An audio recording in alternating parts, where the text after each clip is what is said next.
So the idea that, the overall philosophy of Nysperience is that anybody should be able to come in and play games that they like, right? And play whatever genres they like, play whatever specific types of interactions they like, focus on what they like to in games, and then have the value that they, create in the game be applicable, within this overall financial ecosystem. So we have this concept of businesses where people can build businesses and they use components from different games. Like the solitaire game creates a token called Legiscent, which represents legal points, in the analogy of the business.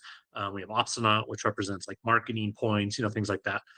You can play, Sudoku, which is an accounting kind of feel of a game to get accounting points, things like that. And so there's a whole bunch of different games, lots of different ways to play, lots of ways to interact. Casual games, strategic games, solitaire and Sudoku, to more just kind of simple tap games. To there's a few genre that is referred to as rage games that are very hard but fulfilling when you finally get them. And the plan, we should probably talk about this a little bit, but the plan to bring in more licensed games into this ecosystem. So that's the main thing we're building then, is this digital financial ecosystem where all of the different types of assets that you can create and all the different types of activities that one can do all meld into one financial ecosystem that just has a lot of flow and interactions across a lot of disparate people and activities. So if you look at all of the games that sit on top of the digital financial ecosystem, the DFE is what we call it internally. It's almost like the games are kind of the tip of the iceberg, and this financial design is the iceberg itself, the majority, that's underwater that you can't see. And so building this platform where you can bring in more and more games, more and more activities, that's the thing that I think is going to be, really a dramatic change to what else is out there in the traditional game industry, or even in the blockchain gaming industry. Axie Infinity has SLP, which you use to create axes, and then they have their token, which is kind of separate from the game, but it's one game, one type of interface. And it doesn't, really interact across other games. Then you even have like metaverse types applications, and they might have more activities, but it's not quite, I think, as robust as the DFE is in bringing bringing together all of these disparate, concepts. So I'm proud of what we've been building, and I think probably the closest thing is Roblox. I think that's a good example that's similar to what we've done, because they have one kind of token, Robux, that's consistent across all the different activities. And then different activities, you can go into that activity and have your own, kind of interactions, earn, points for building a building in one of their games, things like that.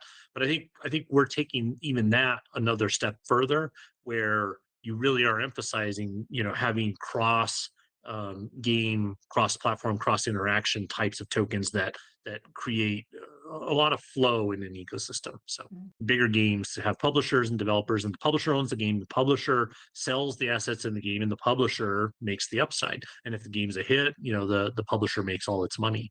In a play-to-own game or a play-to-earn game, you have to design it where the players are getting the lion's share of the upside and the revenue. And it is a different mentality and a model, and a different way to design a game. And I've really enjoyed embracing that and building the game around kind of that overall fundamental premise. And so I think it's going to be one of the biggest upcoming categories across all of gaming. Again, not just blockchain gaming, but so you have this big chicken egg. How do you get 1 million units out if you don't have a bunch of big games?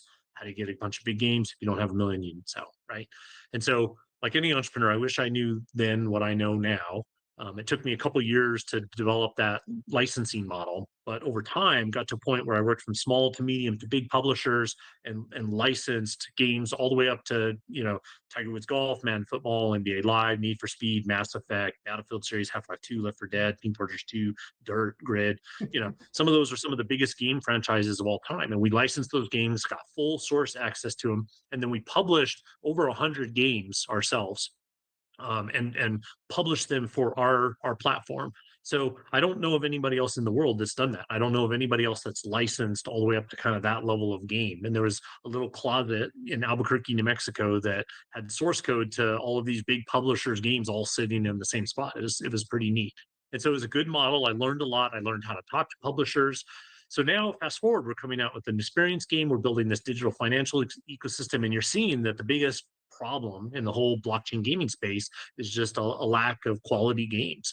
And I'd also would add that the entities out there that are trying to build AAA level games from scratch, that's very hard. It's kind of infamous in the traditional gaming space how hard that is. So what we're looking to do then is take that licensing model that I learned in my first business, license games similar to what I did before, move it over to a new platform. In this case, it's to a blockchain platform where the assets in your inventory or whatever you earn go into the blockchain. Take proven content and reduce almost all of the risk, the main risk that goes with developing your own games. We're taking games that already are proven that have a lot of users, and then moving them into our ecosystem. And so it's more and more that people can play whatever games they want. Play, so one of the things that's exciting is we have a particular set of games that we're looking to license. We're in great negotiations on it. There's a MOBA game, a fighting game, RPG. There's a number of games that cover genres that we don't already have covered, and these games that we're looking to license. So there's no promises on it, so I don't want to overstate it, but I feel like I can take what I've learned before in my licensing in one way or another, license games, whether it's these or someone else. But these particular games have had over 400 million downloads that we're looking to license. So I mean, geez, if we license that library, start bringing those in, have a whole bunch of people that love the games that want their games back. They haven't been off the market for very long, so they're modern, great graphics games that have had, again, hundreds of millions of users. Start bringing that into our digital financial ecosystem. I mean, that's huge. So we probably will only touch like 1% of the code base, if we port a game, and all the other work, all the level design, all the graphics, the characters, the animations, the 3D models, the 3D environments, all of that, stays the same. And so it's a pretty inexpensive way, again, to get tried and true, proven content into the digital financial ecosystem, but really is on the other hand, a fundamentally improved and new type of interaction. You play a game that you used to love. Now you play a game that you love, that you earn items that you could sell in the glass block marketplace, for example. This is also very significant for me. Is where we've been looking at our advertising. And so we've been over the past, it's been a while. We've been honing this for us. So it's been over 9 months that we've been building our own ads. We found a great agency that makes viral ads. They've been doing a really nice job. And so we've been putting out these ads, A/B testing them, getting them out, seeing what works and what doesn't work. And in that process of honing, we got to a pretty high click-through rate.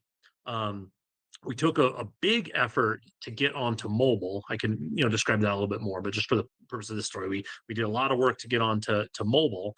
And with the game now on mobile, we can actually see the conversion rate. And so our customer acquisition cost is on the order of 20 cents, and much cheaper than even that, in places like India, for example.